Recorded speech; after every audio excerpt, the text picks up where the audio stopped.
Shalom. Shalom is a meaning of peace and harmony and completeness, prosperity, wholeness, welfare, tranquility, and it's a symbolic meaning of hello and goodbye, a greeting to the chosen people that they are loved by the Most High. Today I come to you to speak to the future, today and tomorrow. Young brothers and sisters, especially young brothers, we know that there are conspiracies that have taken our people to the test of almost annihilation. The conspiracies are to continuously repeat itself as it was in the days of the Egyptian. Because of being the chosen people, we have ideally ridiculed our responsibilities because of our stiff-necked ways and not following the correct directions and the correct attitude and the correct laws that the Most High ensured us of how to be one in Him, to be one in Christ Himself. The youth of tomorrow, I talk to you because you will make decisions for me one day. And it's up to me today to put you in a position that the decision that you make for me tomorrow, when I am and I pray to be an elder, that you will know that your people are not to be discarded, not to be overshadowed, because there will be no peace until God's chosen people have been put in the forefront, not people that have stolen our identity. We're dealing with a time that the Most High said specifically that He would gather His people Himself, not anyone else to gather them. I choose my children because I know throughout my days that the leadership that I was surrounded by, it showed me that there are ways that we can continuously keep our perspectives, our directions, our countenance, and our boundaries of what the Most High have infiltrated into our thinking of how we are to best serve Him. I'm a true believer in what the Most High chooses us to be guided by the ways of His words. In the beginning was the Word, and the Word was with God, and the Word was God, and there was nothing that was made that existed, that we see, that we know of, that was not made by Him, that is the Word. Everything that we do revolves around words. Everything we see are words. Whatever we open our mouth and say are words. In our minds are words. In our vision are words. Everything that comes up in our thought process are words. Anything that comes about that we relate to each other, communication is words. Word is the Most High that covers everything. He is the Word. And the word is logos, meaning sovereign. I do not have to explain anything to anyone because I'm sovereign. Sovereign all by myself, meaning I don't have to answer to anyone. My children, it is my responsibility to be the best representative to you as I can be. I'm not just a role model. I'm not a basketball player. I'm not a baseball player. I'm a man that's backed by the Most High. And if you fight the Most High, you will lose. I am bound to guide my children. My children love me because they know that they can trust me. They know that whatever there is to be done, I will find a way to do it. And when I talk to them, they look at me, they confide in me, they know that they can trust me because I will be behind them, not 100% over the percentage that anything could be related to math or numbers. I'm with them all the way. My children, my future, depends upon what we instill in them. It's what we as a people that have not really taken the opportunity that the Most High have opened up and shattered the direction of learning. Because with this explosion of knowledge and learning that he said knowledge would increase in the end times, and we're seeing that this knowledge is increasing and that we are learning at a rate that is phenomenal to what we have known, say, 30 years ago. Knowing that what has been hidden from us for so many hundreds of years, knowing that we have been ridiculed and victimized because we are the chosen people of the Most High. History proclaims those things that are now being revealed. They were closed, but he said there would be nothing that would not be revealed when his time is to return. We're seeing throughout the world the things that have been hid. We see global events that are taking place. I'm so pleased with what the Most High is doing with my future.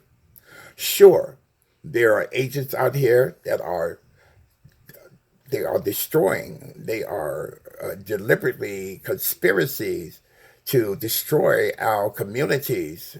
I have many articles of specific areas in this country that deliberately there are policemen that are framing young African Americans, they call them, but they are Hebrews. They know that most of this country know who God's chosen people were and are. And still today we exist. There are Africans, there are Hebrews, and there are Japhet, which are Caucasians. We, being the chosen people of the Most High, we must gather ourselves. I command you to stand up and to be held accountable for what we are responsible to lead. I pray for one reason and one reason only, that because of the strength of my voice, that it doesn't sound volatile, aggressive, or insensitive. None of those things are meant when I conversate to others. I have many relationships with different ethnicities, as I've spoken in other of my videos. They're beautiful relationships that I have. We don't talk about the true happenings that are we living in because there's a kind of lull that when we get to talking about God's chosen people and who they really are. People are very sensitive when it comes to actually knowing who they are.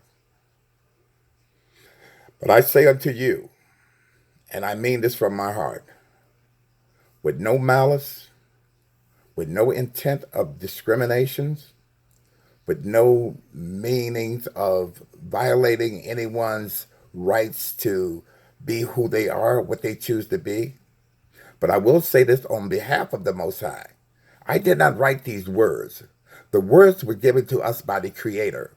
He is the Word, as I stipulated earlier. And the Word knows everything that describes our actions and what we should be held accountable to. I'm so in love with my people that believe that from what they were taught decades ago, now being revealed are the true things that they felt that could never mean that they are part of something that's very special, and that is serving the Most High, being a chosen people, knowing that the other people of this world will one day, outside of the Hebrew chosen people, they could be grafted in to the chosen people, but it's up to them. They can't live in ignorance of feeling that the way that they're controlling things, they're going to continue that way. The meek shall inherit the earth. God's chosen people, I'm emphasizing that every day because until we understand that there is a true people that have been these people that he chose 4,800 years ago, when he chose them in the book of Genesis, when he led Abraham to his own land, and he led his son Isaac and his son Jacob, which became later Israel. Then Moses, the lawgiver, David, a man after his own heart, all the way to the Most High, Yeshua. When he became the new law. Moses, the lawgiver, laws were no longer needed because the law itself had came in the flesh. I believe in those words because those words that are true to all of us, and we know that we follow the words of the Most High, he will lead us to where we should go, where we should be if we put our faith and trust in him. All faith, all honor, all glory goes to him. I am an intense individual because my love for you is not a part-time meaning of exhibitions of falsely expressions and hugs, of greeting every saint with a hug and a kiss. My emphasis of love is to be able to look you in your eye and embrace you and hug you with a kiss on the cheeks and feel strong that my brotherhood relinquishes his spirit into my spirit and we become one in the Most High. My brothers and sisters, I want to say one more time to you that I have devoted my life for the betterment of the Most High children. I will lead my children by the truth, by the words that are in the scriptures that he gave us. Those 80 books in the original King James 1611 version is the truth about who we are, why we're here, and where we will go. Those truths lie within our own denominational and dimensions of time. We choose to learn what we accept.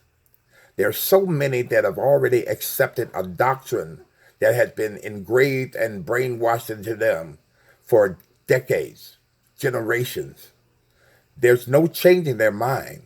But my focus right now is on the youth of today and tomorrow in order for them to make that change, that the Most High can gather his people from the four corners of the globe. They will be the ones that will recognize that the time has come and we're living in those perilous times. They will be our true leaders. They will be the ones that will show and protect us because of the word that we will instill in them, that the Most High is here. And all you have to do is open your heart and allow him to come in. My brothers, my sisters, my people from all denominational parts of the globe, I pray that you understand my words and understand the intensity that I feel.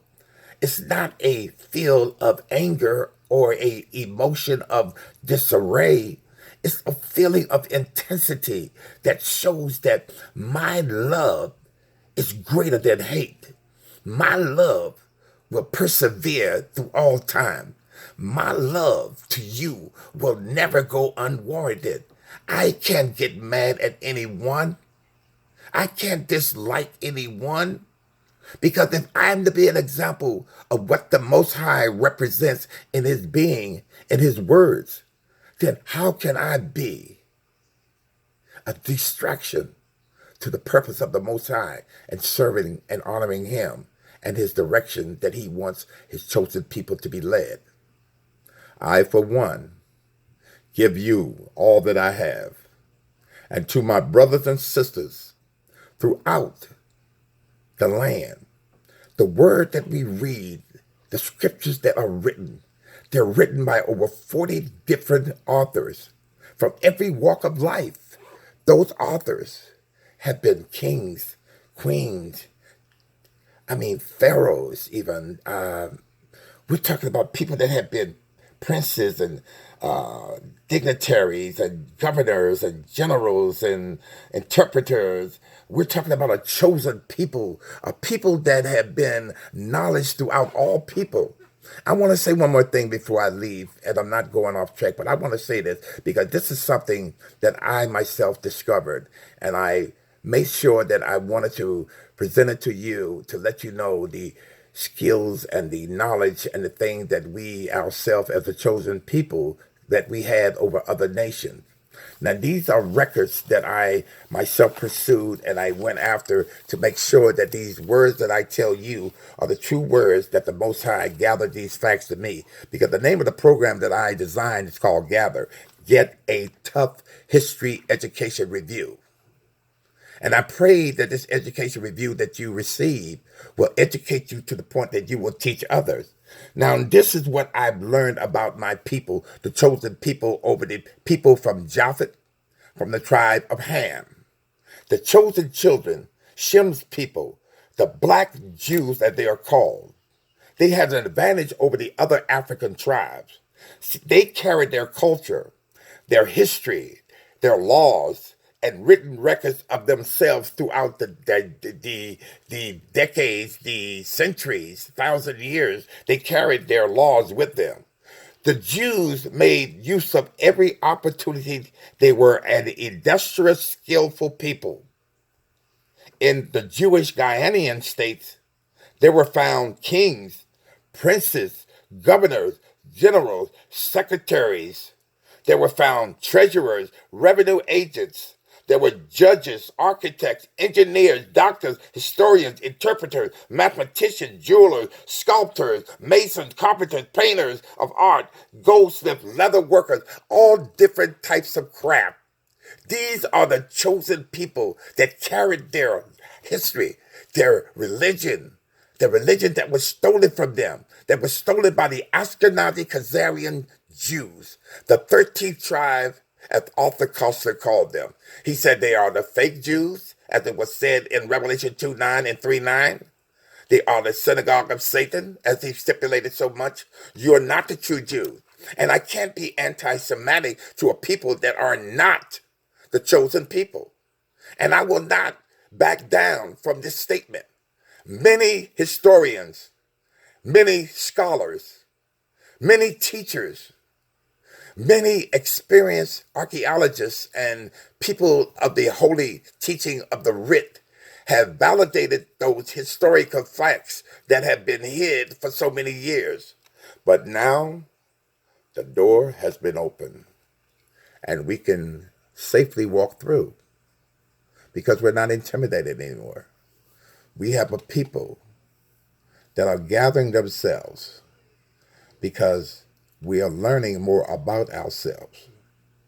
And as time goes on, the knowledge, the wisdom, and the research and the valuable resources that have become of my people to share with each other, that day has arisen. Now, come out from her, he says. Come out from under her. We know about the Catholic churches. We know about the pornification that they do there. We know about the filthiness of their ways with children. But we don't talk about it because we feel that it would offend someone. But when it comes to defending the Most High, we sit there and we twiddle our fingers because we are intimidated by those that brag on their gods and boastfully tell you about how great they are. But me, I'm to sit back and not talk about my Yeshua, the Hamashiach, and to make pretend that he doesn't exist and to shy away when he's used in discussions, to feel shame and to feel ridicule because you feel strongly about what you finally learned that was denied for you for so many hundreds of years coming into this country. But there are many tribes living in Africa today that are truly the Hebrews and are still practicing those laws from over 4,000 years ago, still knowing who they are. And there are people just that looks like you and I. And as most people will tell you, if you look at this video and you know the people that I affiliate with, they will tell you that man right there, he's an honest man. He's a loving man, a sincere man. See, I have a family and I'm so proud of, because whenever I talk about the values of family and I look at my family, I feel proud and I feel strong, because we became one when we struggled as a group. We were separate and we were distant. But as we became one, we became stronger. We became together holding hands. And when you distance yourself and open your hands and release yourself, that's when you are lost. So from now on, we will embrace, we will hold hands, we will walk together, we will share together. We will not be like they call it, they said, well, every other race can come into this country and be very successful. And that so much is true. I was speaking to some people about this a couple of days ago, about when they talk about how the ethnicities that come in and how they very well do and learn the system faster than us that have been here for hundreds of years. And it's easy to see. When you come as a family with your education, with your values, with your money, with your whatever skills you have in other areas, and you come together into a new world, and you come and you're with the ones that you can understand and can relate to. And then others come from the same ethnicity background, and you become a community, because you're dealing with each other as it was with us back in the early 1900s or the late 1800s. And we were one. We related to each other and we could work together better with each other. But when we became one in a nation, segregation became integration. That's when everything fell apart for us, because every time we tried to make a move, there were some people, particular peculiar people, that would always try to destroy the progress that we were trying to make as a people. And then they look back on the times of 35 race wars back in 1919, destroyed everything that we had. Then you look at the 1921 lynching of Tulsa, Oklahoma. Then you look at Rosewood, and you look at all the things that afflicted us in the times that divided us and kept pushing us away from each other instead of us congregating together. And then when you have people that come here from other countries that have everything intact, and you talk and brag about how they've come so much further than we. We are the builders of this country. The Shemites, the Semites, the Hebrews, the Israelites, the Jerusalem, the Jews, whomever you want to label us as. We are the backbone of civilizations. We are the builders of nations. We are the builders of this country that is now the most powerful country on the face of the globe. We are the laborers, the builders. And you look at us and say, how have we survived through all of the controversies of limiting a people to positions that are of authority and learning? I say unto you, love each other as you love yourself.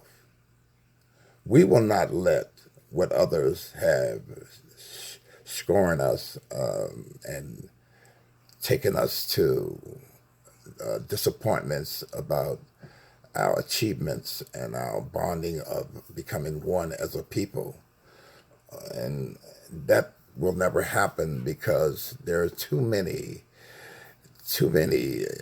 conspiracies that are blocking the progress of a people that just want to be part of a history that makes a country stronger, that makes a people wiser and better, because there will be no progress if you're not serving God's chosen people, because those people that are in our home over there, they're reaping the benefits from who we are, but they're not us. And I will not apologize for saying that they are the synagogue of Satan.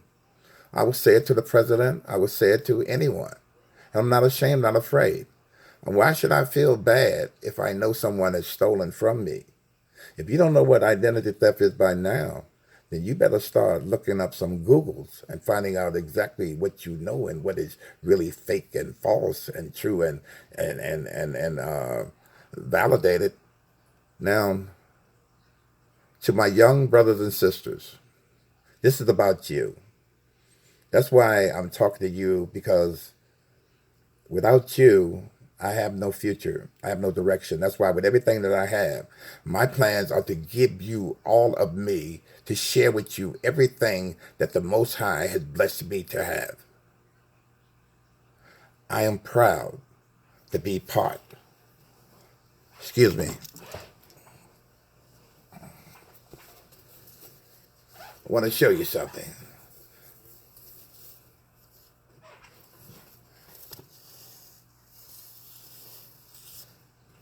1619 to 2019. 400 years in a strange land. What do it mean? 400 years and 400,000 questions that we can answer about our contribution to this strange, strange land. And as I depart, I say to you, in the name of the Most High, that will gather us, will bring us together, He Himself, not Europe, not America, to bring you into your land. He said, I will gather you myself, not the Zionists. I'm going to give you a couple of the cravings of people that have been despicable to all that exists on this planet. We're talking about starting with the Illuminati, the elite ones, the Zionists that have put people in our place and stole our identity. We have the Freemason and the Masonry. We have the Jesuits. We have so many demonic and satanic leaders of difficulties of faith and truth that it's complicated, confusing when we try to put things in perspective. But it's not hard when you know that you serve the Most High, and that all the religion that you know of and hear of and you listen to and see on TV, and you visit other congregations and other denominations of churches, you know one thing for sure is this.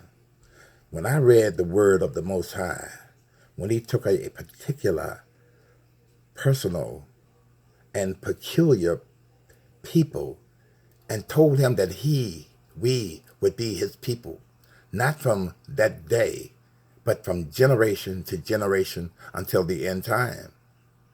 For God so loved the world that He gave His only begotten Son, so whosoever believeth on Him shall have eternal life. But when you read those scriptures, you won't find those scriptures to be true of what you were taught. He was talking about His chosen people, His Israel world, not the entire world, because God didn't love the entire world. Not one time in the New Testament did He ever mention any time of coming to save anyone but His chosen people. I'm putting that out there for you, for my young people, because in order for you to understand your value, you have to understand who the Most High is. And when you find out who He is, you can go back to my first two videos and you will see that the Most High described you in color, in what He wants you to fulfill. He gave you all of the details about your assignment. So I'm going into closing, and I will say this one more time to you, that the Most High that we serve, He doesn't change. He's everlasting. He doesn't change. Malachi say He's a God and He changed not. And when I read those scriptures and I look at the things that He's taught me, and I read past what man has said and I overlook His words and I go straight to what He told me, He said, you're ignorant and you unlearned. And when I understood that in Acts chapter 4, it perplexed me one time when He said, you're ignorant and unlearned, and they know they had been with the Most High. When I saw that and understood it, when the interpretation came to me from the Most High, it says that you didn't learn from man his validation of what the scriptures are. You've been with the Most High. You learned from the best of the best of the best, the Most High. I didn't learn from man. I didn't go to your doctrine schools. I learned from the Most High. You could tell, he said, that they have been with the Most High because he speak their words. Paul, they were John and Peter. They were unlearned and ignorant men because they had been with the Most High. And I would take that title 24/7 if you call me ignorant and unlearned. Yes, I'll take that. In all the love that I feel for you, and all the greetings that I say to you, and the Most High words himself that he said in the greetings of himself to the world, he tells you shalom, shalom. And he said, until the scepter departs from the house of Judah, Shiloh, Shiloh shall come.